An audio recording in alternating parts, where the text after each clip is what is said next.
এখন শীতকাল। এই শীতকালে চুঙ্গা পিঠার মজাই আলাদা। চুঙ্গা পিঠা বা সিলেটের গ্রাম্য ভাষায় বলা হয় চুঙ্গা পোড়া। এই চুঙ্গা পিঠা আমাদের সংস্কৃতির একটি অংশ, যা গ্রাম বাংলার মানুষের ঐতিহ্যের কথা মনে করিয়ে দেয়।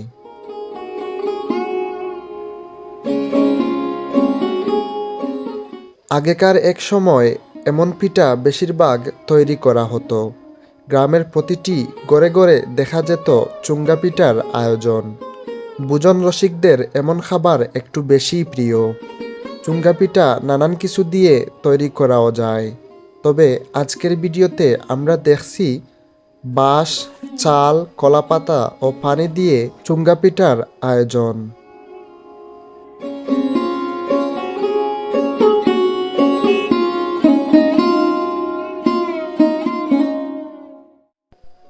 বাঁশের ভেতর পরিষ্কার কলাপাতা ঢুকিয়ে দেওয়া হয়। কলাপাতার ভেতর বিরন চাল দেওয়া হয়। বিরন চাল বাঁশের ভিতরে ঢুকে গেলে তারপর বাঁশের মুখটা কিছু দিয়ে বন্ধ করে দেওয়া হয়, যাতে ভালোভাবে চালগুলো ফুটে উঠতে পারে।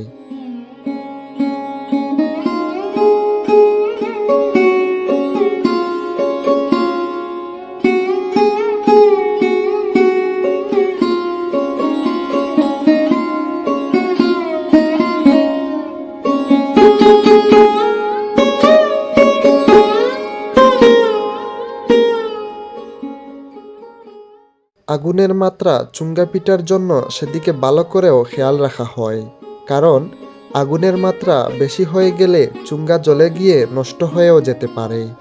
আগুনের মাত্রা ঠিকঠাকভাবে হলে ভালো করে যেন চালগুলো ফুটে উঠতে পারে।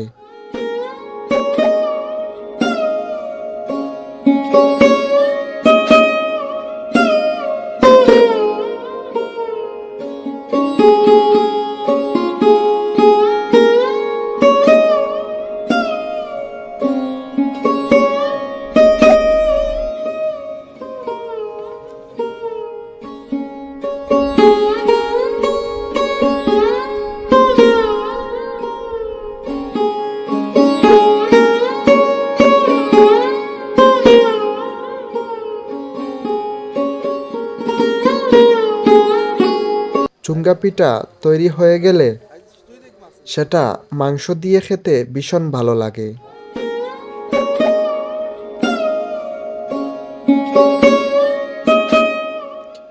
আজকের ভিডিওতে এতটুকুই থাকলো। সকলের জন্য দোয়া ও ভালোবাসা রইল। সকলেই ভালো থাকুন, সুস্থ থাকুন।